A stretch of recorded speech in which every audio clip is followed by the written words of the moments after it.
CMI, emisión central. Brigada del Ejército en Medellín era una empresa criminal, denuncia la Fiscalía. Interceptaciones telefónicas complican la situación del general Romero, excomandante de Brigada de Medellín. Grabaciones que revela la Fiscalía salpican a más generales del Ejército, uno activo. Absueltos hermanos Uribe Noguera. Juez dice que no se comprobó manipulación de escena de asesinato de Juliana. Padre de la niña Juliana dice que no hubo justicia por asesinato de su hija. Indígenas declaran emergencia humanitaria tras asesinato de otro indígena en Córdoba. Cumbre Cultural Indígena denuncia que lenguas ancestrales se están muriendo. Gobierno denuncia que carteles mexicanos financian campañas políticas en Colombia. Gerente del Banco de la República insiste en eliminación de 3-0 del peso. Expresidente de Panamá Ricardo Martinelli, absuelto y libre, recupera sus derechos políticos. Las cometas más coloridas de Colombia se reúnen en el Parque Simón Bolívar para participar en el Festival Nacional de Cometas. Se las muestro en minutos cuando nos conectemos desde Diamantina y La Perla, donde se presenta la obra Ilusiones. No me fallen, tenemos una cita. Buenas noches, nuestros secretos de hoy. 1. Curiosidades de candidatos para las próximas elecciones. 2. Los hospitales públicos de Bogotá estrenan historia clínica digital. 3. El Consejo de Estado se tomó hoy al Congreso para hacer una inspección sobre la ausencia de representantes. Primera ñapa. El Tribunal Superior de Bogotá resuelve una de las grandes controversias del caso Odebrecht. Y como todos los viernes, los mejores memes de la semana. 1, 2, 3, la primera ñapa y la ñapa de memes al final de la emisión. Y en deportes, Colombia alcanza 20 medallas de oro en los Juegos Panamericanos. Esta es la historia de Giovanni Urshela, el gran bateador de los Yankees de Nueva York. Con Claudia Palacios y Margarita Ortega. Muy buenas noches. La Fiscalía acusó al detenido general del Ejército Jorge Romero de hacer parte de una empresa criminal que operaba en la 4ª Brigada y que actuaba asociándose con contratistas para obtener millonarias sumas de dinero. En la audiencia de presentación de cargos contra el alto oficial, el ente investigador reveló una serie de interceptaciones telefónicas en las que son mencionados otros altos oficiales que podrían estar involucrados en este caso de corrupción. En la audiencia en la que la Fiscalía pidió que el general Jorge Romero sea enviado a prisión, el ente acusador hizo varias revelaciones sobre la vinculación de más generales en un entramado de corrupción que operaba en la 4ª Brigada del Ejército en Antioquia. Según la Fiscalía, el general Romero hizo parte de una empresa criminal que entregó una serie de convenios a un grupo de contratistas aprovechando su posición en el Ejército. Su aporte a la empresa criminal no solo fue en realizar esas órdenes, sino que también incluso él en algunos momentos lo que hace es abstenerse de iniciar investigaciones para que la empresa continúe, pues por supuesto que el único beneficiado con esa situación era él mismo. La organización, dice la Fiscalía, se beneficiaba obteniendo un 10% del valor de los contratos y aunque la investigación por ahora relaciona al general Romero, se analiza la participación de más oficiales en las irregularidades. El modo de operar consistía en ajustar los pliegos de condiciones al perfil de los contratistas a cambio de beneficios económicos. Este hombre es Samir Fernando García, quien según la Fiscalía era uno de los contratistas que se benefició con una serie de convenios con la 4ª Brigada.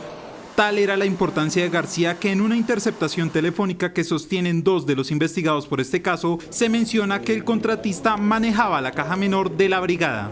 Ese Samir, ese man llevaba como 7, 8 años trabajando con el batallón. Era el man de confianza de todos los comandantes de batallón de servicio, se lo pasaban en consigna porque era el que soltaba la plata. Pues Samir, necesitamos 20 millones de pesos para pagar una fiesta. Era el de la caja menor.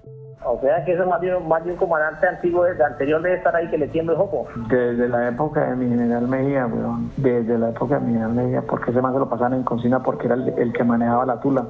En otra de las llamadas, una mujer que también habría sido beneficiada por los contratos señala cómo se dividirían el dinero que obtuvieron de un convenio. En la llamada se menciona que un general recibió parte del dinero de los contratos.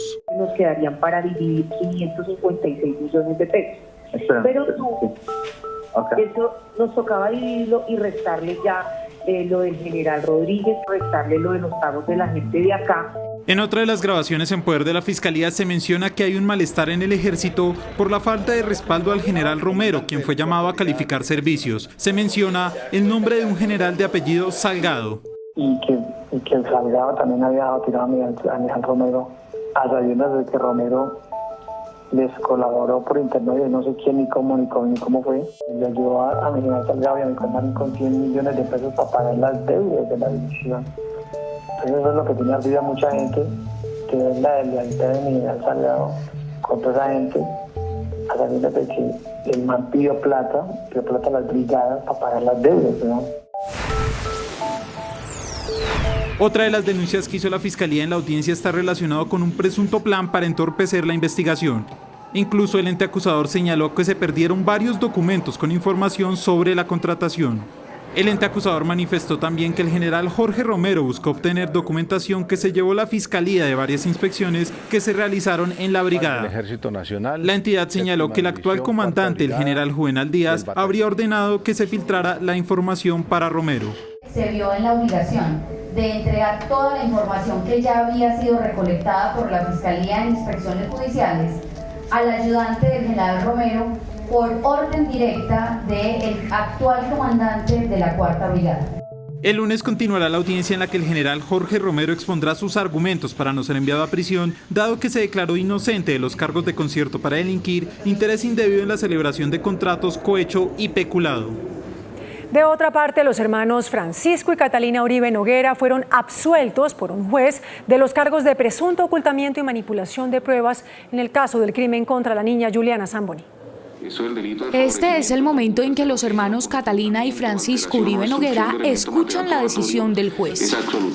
Absolverlos del proceso en el que presuntamente habrían alterado la escena del asesinato de Juliana Zamboni. Y haber sido absueltos como coautores de los delitos de favorecimiento y ocultamiento, alteración o destrucción de elemento material probatorio. El juez fue tajante en su decisión. Aseguró que ni los testigos, transcripciones y videos mostrados por la Fiscalía fueron explícitos para implicar a los hermanos en una alteración de los hechos. Sin embargo, en el juicio oral el ente acusador no logra demostrar cuál fue el contenido de la información eliminada. Conforme con la decisión, Francisco Uribe Noguera contó lo que han tenido que vivir durante estos 2 años. Esto ha sido un camino en el que yo creo que hemos aprendido muchas cosas y gracias a Dios pues hoy se obtiene esta sentencia absolutoria. Se refirió a la decisión del ente acusador sobre apelar la decisión. No es lógico que la Fiscalía persiga a unas personas que desde el principio sabe que son inocentes y simplemente por continuar con una acusación temeraria. Dijo que será respetuoso de la decisión de la Fiscalía mientras el proceso continúe. Y Juvencio Zamboni, padre de la pequeña Juliana, dijo que no se hizo justicia con la decisión de hoy y advirtió que siguen esperando las ayudas que les prometieron tras el crimen contra la niña. Desde la vereda del Tambo, municipio de Bolívar, Cauca, el padre de Juliana Zamboni no entiende por qué el juez decidió no imputar cargos contra los hermanos Francisco y Catalina Uribe Noguera. Como digo, uno, pues, como padre siempre, uno quisiera que hubiera habido, pues, hubieran pagado algo, que en libertad uno, pues eso es, uno está congestionado así, no sabe qué pensar o qué pasó ahí. La justicia siempre profundice más en los temas y llegue hasta lo último antes de, y que ojalá se haga justicia. Junto a su familia piden al gobierno endurecer las penas para violadores de menores y siguen esperando que las promesas de un trabajo, una vivienda y atención psicosocial lleguen algún día. La Organización Nacional Indígena de Colombia declaró la emergencia humanitaria tras el asesinato de otro de sus integrantes en el departamento de Córdoba. El indígena Juan Luna fue asesinado en su propia casa en el sur de Córdoba. Luego, los sicarios incineraron su casa. Luna hacía parte de la Asociación Campesina de Córdoba. Seguimos desde la Asociación de Campesinos del sur de Córdoba contando muertos. Y pues el Estado colombiano, en cabeza del presidente Iván Duque, nos ha dejado solos. La información que inicialmente tenemos es que se trata de los caparros delincuentes que tienen influencia en este sitio y que están disputando el narcotráfico en esta zona con otros grupos armados ilegales. En Frontino, municipio de Antioquia, donde se encuentra uno de los espacios de reincorporación de las FARC, también murió Luis Alberto Jumí, de 16 años, luego de un enfrentamiento entre bandas criminales. Por estos hechos y el asesinato de 96 de sus integrantes, la UNID declaró la emergencia humanitaria. No hay una política pública de derechos humanos en Colombia, específicamente para indígenas, para poder parar el genocidio que estamos viviendo. Los indígenas aseguraron que de los 102 pueblos indígenas en el país, por lo menos 70 de ellos se encuentran en grave situación de exterminio. En el homenaje realizado por el gobierno a los pueblos indígenas, voceros de estas comunidades denunciaron que muchas de sus lenguas están muriendo por efectos de la evangelización.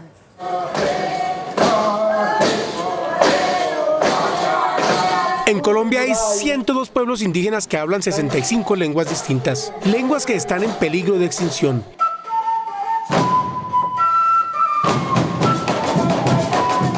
Y nuestros abuelos, ancestros tuvieron la capacidad de crear una lengua. Una lengua no se crea de la noche a la mañana, son miles de años.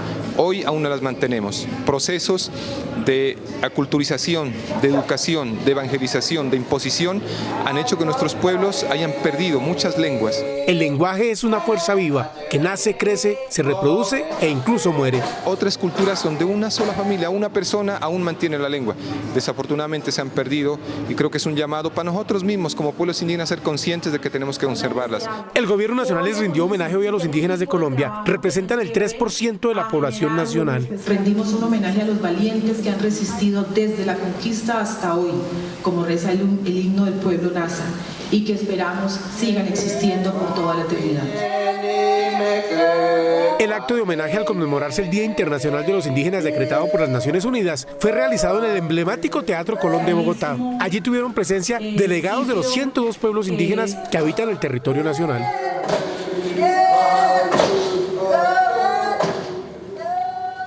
En otras noticias, la ministra del Interior, Nancy Patricia Gutiérrez, reveló que el gobierno tiene información de que carteles mexicanos están financiando candidatos a las elecciones regionales.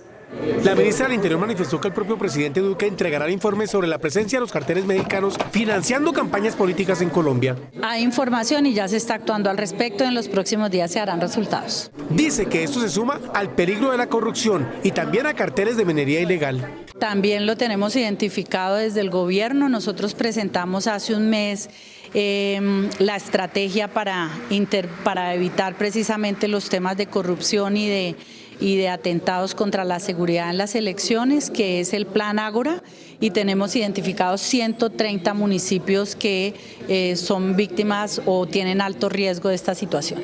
La ministra dice que todas las entidades del Estado están alerta sobre este tema. La Registraduría Nacional sorteó el orden de los candidatos en el tarjetón para las elecciones a la alcaldía de Bogotá. 17 millones de tarjetones serán impresos para Bogotá. Holman Morris ocupará el puesto número 1 en tarjetón para la alcaldía de Bogotá. Claudio López tendrá el número 2, Carlos Fernando Galán el número 3 y Miguel Uribe el número 4. El tarjetón tendrá una casilla para el voto en blanco. El registrador nacional aseguró que ya se sortearon los puestos de los tarjetones en todo el país. En total vamos a imprimir alrededor de 179 millones de tarjetas electorales para que puedan votar los cerca de 36.300.000 colombianos en todo el país. Antes de imprimir estos tarjetones se contará con los resultados de la ventanilla única. Las autoridades frustraron el robo a un banco en el norte de Bogotá tras capturar a los delincuentes que no pudieron huir del sitio debido a una falla mecánica de la moto en la que se transportaban. Este es el momento en el que los delincuentes intentan huir después de asaltar un banco en el barrio La Colina, norte de Bogotá. La moto no les prende y ante los gritos de la comunidad, uno de ellos acciona el arma.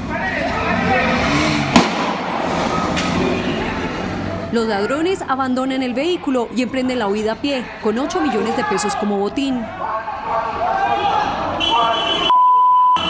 Ingresan a una entidad financiera, esgrimiendo armas de fuego, intimidan a los cajeros y logran acceder a las cajas de dicho establecimiento, sacando una suma de dinero. Tras una persecución, las autoridades capturaron a los delincuentes, recuperaron el dinero e incautaron 2 armas de fuego. El gerente del Banco de la República, Juan José Chavarría, hizo un llamado al Congreso y al Gobierno para que impulse la eliminación de los 3 ceros en el peso colombiano.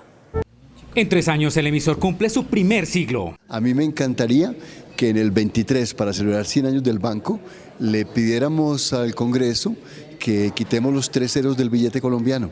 Sería un lindo evento para reflejar la idea de que es un país sin inflación, con precios bajo control, que es la tarea del banco.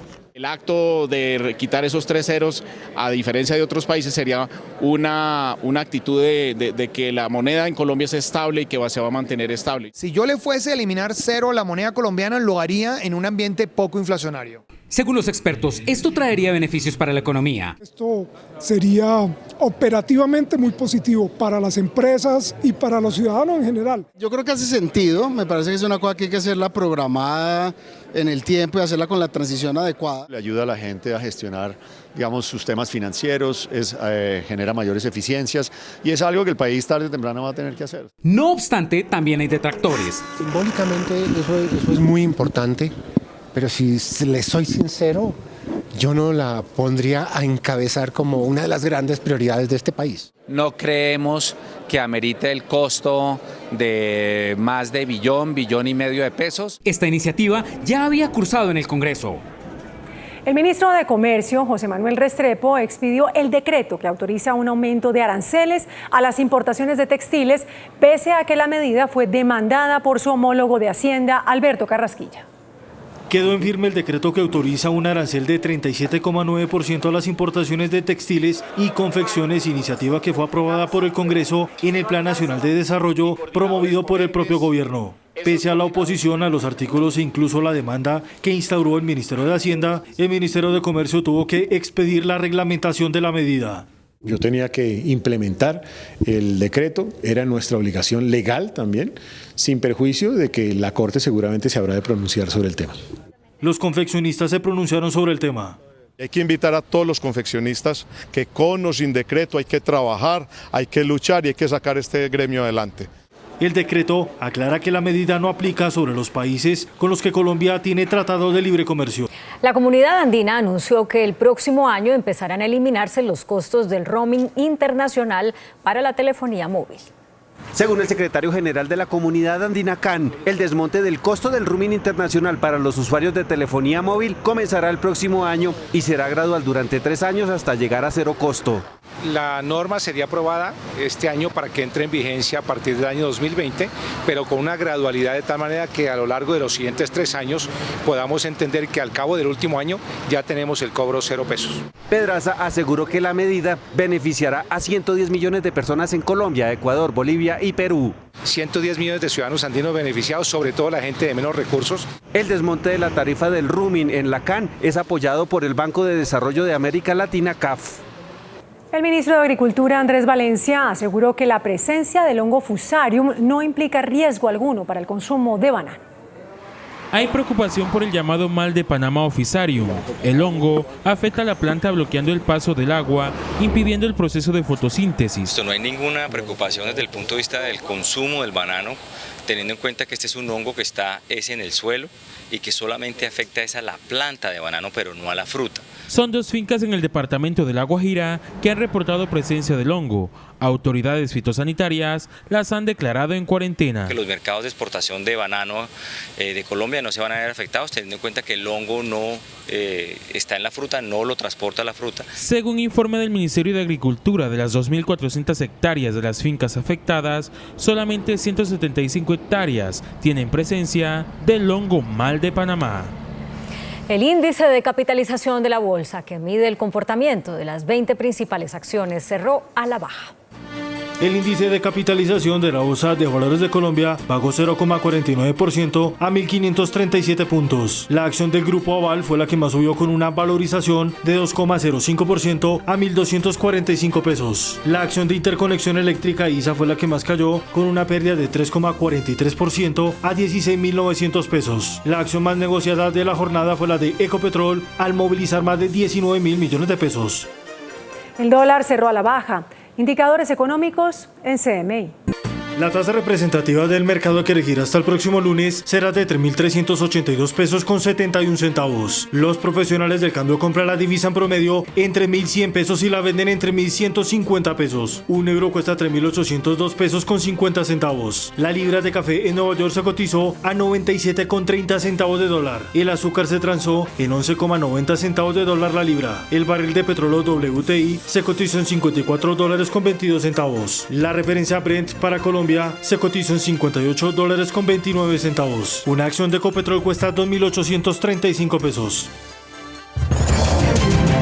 En una decisión unánime, la justicia panameña declaró no culpable al expresidente Ricardo Martinelli de las acusaciones por presunto espionaje político y peculado. En medio de una gigantesca expectativa, Ricardo Martinelli, el primer expresidente panameño en enfrentar una causa penal, fue declarado no culpable por presunto espionaje político y malversación de fondos públicos durante su mandato entre 2009 y 2014. A Martinelli se le acusó de haber interceptado las comunicaciones sin autorización judicial de 150 personas, entre abogados, opositores y periodistas. Sin embargo, para los 3 jueces del Tribunal de Juicio, las pruebas evaluadas durante 4 meses y 15 días no fueron suficientes para probar su culpabilidad en el caso de los pinchazos, y por eso levantó todas las medidas cautelares en contra del exmandatario de 62 años. La decisión le da luz verde a Martinelli, que sigue con sus aspiraciones políticas intactas para las elecciones generales del 5 de mayo, donde el político busca quedarse con la alcaldía de la ciudad de Panamá o una curul en Asamblea Nacional. Una vez conocido el fallo, los seguidores del expresidente desataron el caos con su celebración y el grito de libertad acompañaron a Martinelli, quien antes de dejar el lugar reiteró que todo se trataba de una conspiración armada por el exmandatario Juan Carlos Varela y no descartó acciones legales. El presidente de Estados Unidos, Donald Trump, defendió las redadas contra migrantes ilegales en Mississippi.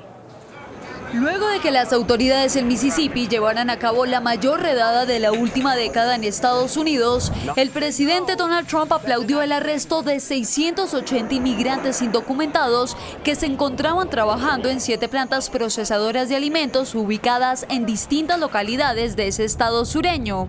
I want people to know that if they come into the United States illegally, they're getting out, they're going to be brought out. Cerca de 300 personas fueron liberadas, decenas de ellas por razones humanitarias y otras con la obligación de defender su caso ante un juez de inmigración. Sin embargo, 377 aún siguen bajo custodia de las autoridades estadounidenses. Y también Donald Trump aseguró que aún no está listo para cerrar un acuerdo con China. Este anuncio lo hizo en momentos en los que ambos países tienen una disputa comercial que tiene en vilo al mundo. El Fondo Monetario Internacional alertó sobre el menor crecimiento económico que podría tener el gigante asiático por cuenta de esta situación.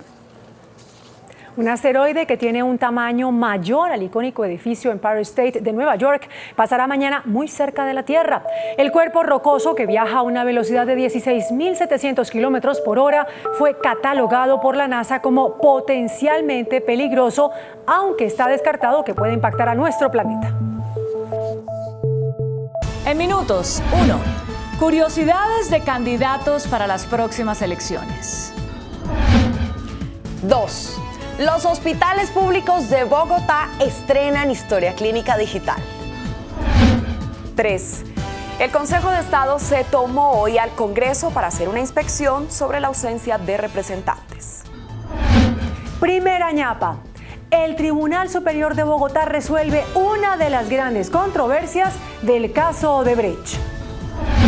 Y como todos los viernes, los mejores memes de la semana. 1, 2, 3, la primera ñapa y la ñapa de memes después de Pregúntale a mí. A esta hora Colombia y Argentina empatan a un gol en la gran final del fútbol femenino de los Juegos Panamericanos en Lima. Todos los detalles después del 1, 2, 3. Nos vemos. Muy buenas noches. Segunda parte de la entrevista con el señor doctor Guillermo Botero, ministro de Defensa. Ministro, es que el señor Vivanco, presidente de Human Rights Watch, dijo ayer que en el Catatumbo se está viviendo una verdadera guerra. ¿Eso es cierto? No, en el Catatumbo lo que encontramos son organizaciones criminales enfrentadas. ¿Por qué? Entre ellos y principalmente entre el ELN, el EPL, los pelusos, algo de Clan del Golfo hay, sin lugar a dudas, uno no lo puede descartar, y GAO residual, que son antiguas FARC. Sí. Ahí confluyen a lo menos esos 4 grupos, organizaciones criminales. ¿Y qué es lo que pasa? La llegada, pero contundente, de la fuerza pública. Metimos FUDRA 3 en el mes de octubre del año pasado con casi 4.000 hombres. Tenemos la Fuerza de Tarea Vulcano, tenemos la Brigada 30, es decir, tenemos casi 8.000 hombres en el Catatumbo y obviamente han venido quitándole espacios y corredores al narcotráfico, porque allá lo que hay es unos sembradíos importantes de coca, tienen unas grandes condiciones para pasar a Venezuela, como en Venezuela no hay control alguno sobre eso, no les interesa, hay complicidad y tenemos presencia del ELN del otro lado de la frontera, pues obviamente a la fuerza pública cerrarle los corredores, pues entre ellos mismos ha habido unos enfrentamientos. Nosotros somos conscientes de eso, pero yo diría que la fuerza pública está haciendo su tarea, ha venido progresando, ha venido avanzando y yo pienso que lo hace dentro de todas las normas éticas, con observancia de derechos humanos y de derecho internacional humanitario, y si hay quejas siempre estamos dispuestos a atenderlas. Pero, mi ministro, mire, y al margen de la droga en Catatumbo y en Nariño, en Bajo Cauca, ¿cuál es el mayor problema que enfrenta usted en orden público hoy? No, el mayor problema es el problema que se deriva de las rentas ilícitas, Yamid. Y ellas son, en su orden, cultivos ilícitos y, claro, producción de cocaína, sin lugar a dudas. Y lo que ello conlleva. Por eso también hay toda una política que hemos venido desarrollando con Ruta Futuro. Pero allí tenemos insumos, allí tenemos cristalizaderos, allí tenemos un sinnúmero de cosas. En segundo lugar, la extracción ilícita de minerales, razón por la cual presentamos un proyecto de ley para tener una fortaleza mucho más articulada. En tercer lugar, el secuestro, que lo tenemos reducido en más de un 52%. Y hemos venido apoyando que la gente denuncie la extorsión. Se nos ha subido la extorsión, sabemos que hay infradenuncia, pero hoy en día, como hemos disminuido tanto el secuestro, los gaulas nos pueden apoyar inmensamente en la lucha contra la extorsión. Necesitamos es que la gente denuncie, 165, por favor, llamen, denuncien, que nosotros estamos allí para apoyarlos. La otra, lucha contra el contrabando, y claro está, lavado de activos, pero digamos que eso es de la UIAF y eso es Ministerio de Hacienda. ¿Y la inseguridad en Bogotá y en otras ciudades? La inseguridad ciudadana es otro tema, es un tema diferente, es un tema complejo. Y vámonos a seguridad ciudadana. ¿Qué recibimos nosotros el 7 de agosto? Los homicidios creciendo al 6%. Lo llevamos casi al 0, agosto-diciembre. Cerramos con 3.5 porque no fuimos capaces de reducir la brecha. Este año hemos fluctuado entre el 3,5% y el 4%, dependiendo de la semana, subimos, bajamos. En lo que va del año. En lo que va corrido del año. Pero mire... En homicidios. Sí. ¿Que decimos que tenemos problemas con los teléfonos celulares? Sí.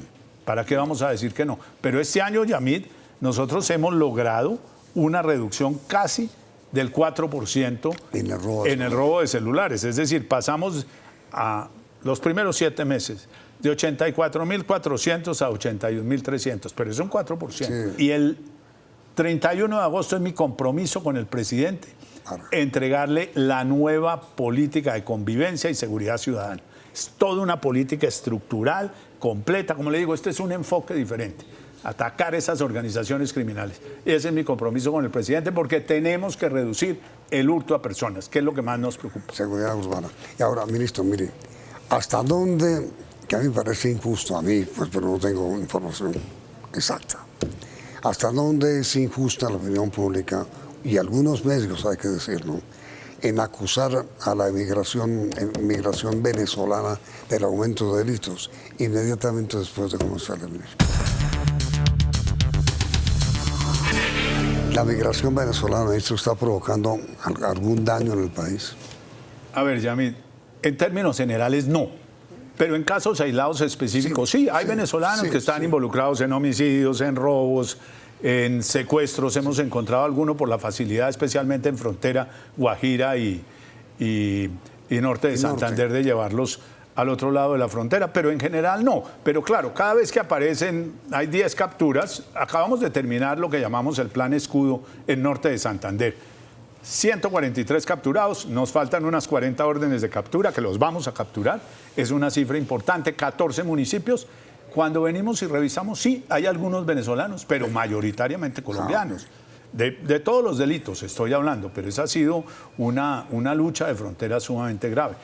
El general Jorge Romero, excomandante de la 4ª Brigada, que fue detenido, ¿en qué va toda esta investigación sobre la corrupción en el ejército? A ver, Yamid, las investigaciones mayoritariamente las está llevando la Fiscalía General de la Nación por competencia, porque es que desfalcar en el ejército no es un acto del servicio, eso no es de justicia penal militar, eso es de la jurisdicción ordinaria, y es la Fiscalía la que está adelantando esas investigaciones. En eso sí tiene uno que recurrir y atenerse mucho a lo que dice el fiscal general, el doctor Fabio Spitia, y los fiscales delegados para seguridad ciudadana y para crimen organizado y demás.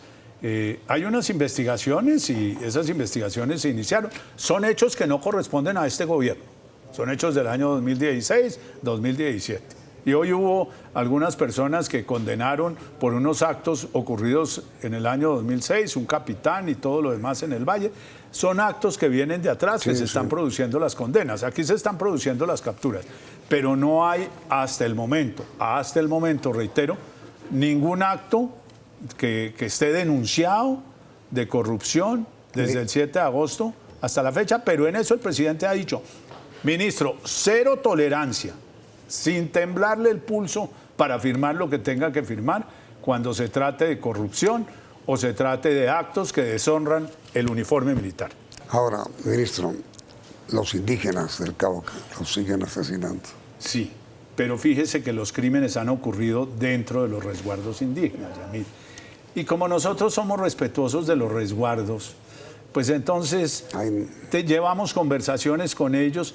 En muchísimos casos hemos logrado que, por ejemplo, los muevan a la morgue de Santander de Quilichao, allí podemos hacer las autopsias, entender y darles a ellos un soporte para la investigación, que yo considero que es importante. Pero en esto va a haber que tener un diálogo muy fluido con las comunidades indígenas para que la fuerza pública pueda desempeñar mejor su papel. Nosotros somos respetuosos, sabemos que tienen unos derechos constitucionales que no son absolutos, pero no queremos entrar en esa confrontación ni mucho menos, sino decirles, aquí estamos para ayudarles en las investigaciones, aquí estamos para ayudarlos en toda la medicina forense, aquí estamos para ayudarles con las trayectorias balísticas, etcétera, etcétera. Y yo pienso que eso lo hemos venido haciendo, pero esos son hechos, los últimos, en su gran mayoría, ocurridos dentro de los resguardos indígenas y pareciera ser que ellos están muy dispuestos a colaborar con la justicia. Ahora, mire, ministro, te voy a hacer una pregunta aburridora. Usted sabe que hace muchos años somos amigos y la hago con todo respeto. Sí, señor. ¿Por qué en general la opinión no tiene una buena idea de usted si el balance que está entregando es bueno? Pues Yamid, porque yo estoy en uno de los ministerios más difíciles. Este no es un ministerio de buenas noticias. Este en general es un ministerio de malas noticias, que mataron al uno, que mataron al otro, que subió el robo de celulares, que está disminuyendo pero muy poquito el hurto de bicicletas, etcétera, etcétera. En general no es una buena noticia. Secuestran una persona y los medios, pues como digo yo, lo levantan a uno. Pero fíjese que acaba de salir una encuesta, creo que hoy o ayer. En Guarumo. Esa encuesta... Yo voy de tercero. Yo voy de tercero. Ahora, yo tengo mucho contradictor. Yo hablo claro, yo hablo fuerte, yo hablo duro, yo hablo sonriente. Pero sí soy categórico y enérgico y eso no le gusta a todo el mundo. Y es que estamos golpeando unas organizaciones criminales sumamente grandes. El solo negocio del narcotráfico es que es un negocio superior a los 30.000 millones de dólares. Es decir, lo que produce Colombia es de una magnitud y eso es lo que yo tengo que entrar a atacar o que tenemos que entrar a atacar, porque eso no lo hago yo solo, lo hago con todo un equipo y de común acuerdo con el señor presidente de la República, que es quien imparte en definitiva las órdenes. Y sí, eso sucede y a uno pues le dan palo por todo, porque boga y porque no boga. Y entonces... Pero mire, yo vivo lleno de satisfacciones. Entro por ahí a un supermercado, hay una señora que se me acerca. Gracias a usted, ministro. Usted sí es mucho macho medírsele a ese reto. Por no decir otra palabra, me dicen unas más fuertes. Y, sí, y hay mucha persona, mucho hombre, ministro, siga allí, otros son amigos, Guillermo, la cosa va bien, síguele trabajando a la vaina, le prestas un gran servicio al país. Y la verdad, yo me siento honrado con esos halagos. Hay otros que obviamente no gustan de mí y usted los conoce. Le voy a hacer esa pregunta a nuestros televidentes. ¿Ustedes creen que en general, el orden público en el país está bien o regular o mal? Para usted, ¿cómo está el orden público en general? Está mejorando, Yamit. Esa es mi respuesta. Yo no puedo decir que esté bien, pero yo le tengo que decir que de 7 de agosto de 2018 a 7 de agosto de 2019, y lo compruebo con cifras, ha venido mejorando. Esa es la Me pregunta. falta muchísimo por mejorar. Entonces, digamos que cambiamos la pregunta. La pregunta es, ¿está mejorando, en su opinión, el orden público en general en el país, sí o no? En el último año. En el último. Entonces, el resultado del sondeo, señor ministro, sobre si el orden público en general está mejorando, saldrá el próximo lunes. Ministro, muchas gracias. A usted, Yamit, por haberme invitado. Muchísimas gracias. Y que siga su estupenda recuperación. Sí, señor. Estamos aquí ya en plena forma. Así es. Y a ustedes los invitamos ahora a nuestro tradicional 1, 2, 3.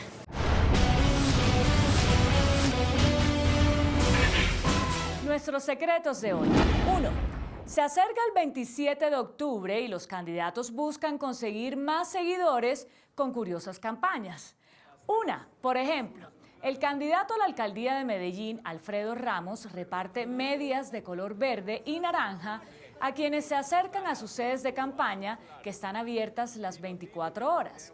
Ramos asegura que las medias verdes representan la esperanza para los habitantes y las naranja el emprendimiento para los paisas. El candidato a la gobernación del Valle, Álvaro López, reparte guantes y manos de cartulina para mostrar que sus manos están limpias y sin ningún tipo de manchas.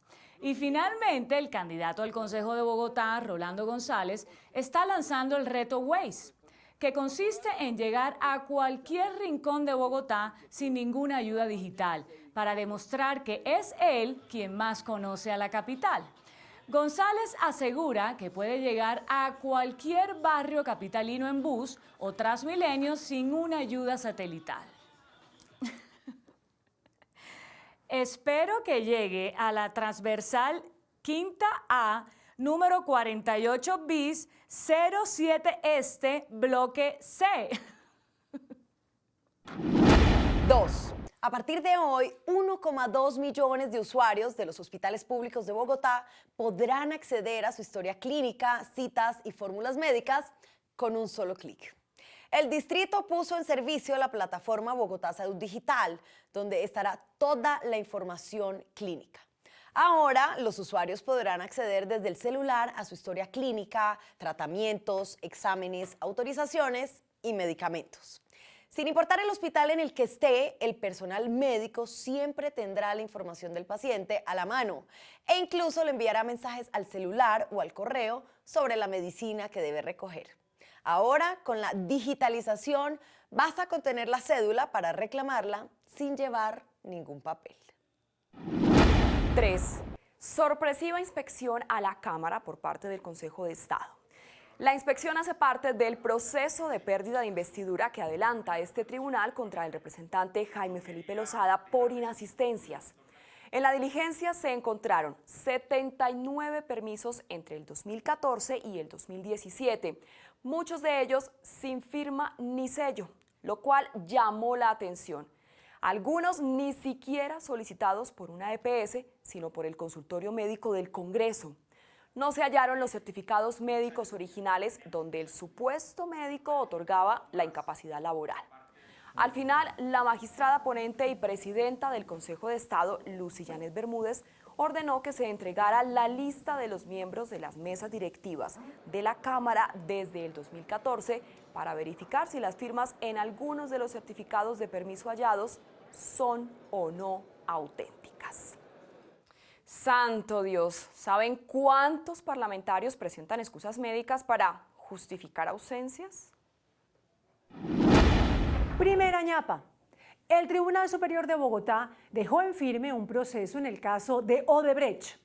Se trata del pleito que se adelanta en contra de los empresarios Eduardo Zambrano y Gustavo Torres, detenidos por lavar los dineros de los sobornos de Odebrecht con empresas fachada. La controversia judicial se inició luego de que el exfiscal ad hoc Leonardo Espinosa decidió aumentar la acusación en contra de los empresarios y adicionar el delito de lavado de activos. Zambrano y Torres pidieron la nulidad del juicio porque la Fiscalía había reformulado los hechos por los que serían acusados ante un juez. Pese a los reparos de los empresarios, la Sala Penal del Tribunal rechazó esa solicitud de nulidad que ellos radicaron y le dio vía libre a la Fiscalía para continuar con el proceso. Así las cosas, en los próximos días, un juez especializado de Bogotá fijará una audiencia para que se dé inicio al juicio por los nexos de los dos empresarios con Odebrecht. Y como todos los viernes, los mejores memes de la semana. El presidente Trump audiciona para el Rey León. I'm very disappointed in you. We're really disappointed in you, man. What's going on here? What's going on here? Who are you? Who are you? I saved you. I saved you. No, no, no, no, no, no, no. No, no, no. No, no.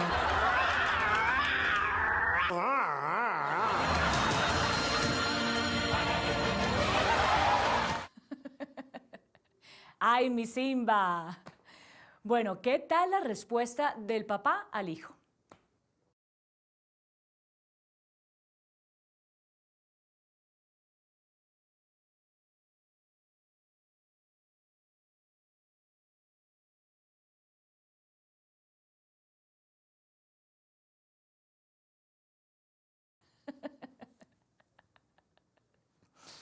¿Ustedes se han preguntado alguna vez para qué sirve el cerebro?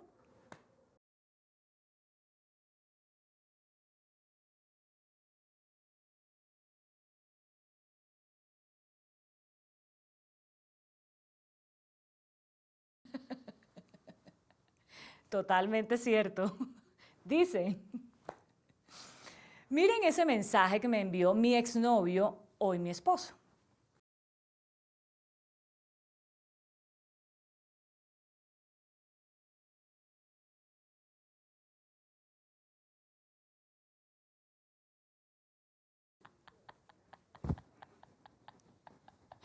Ay, buenísimo. Eso era, ¿no? Y bueno, mi consejo de esta noche.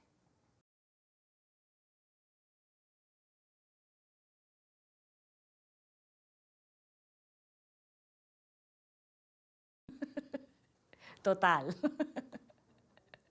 Absolutamente cierto. Me consta, además. Hasta el lunes. ¡Mua! Que descanse.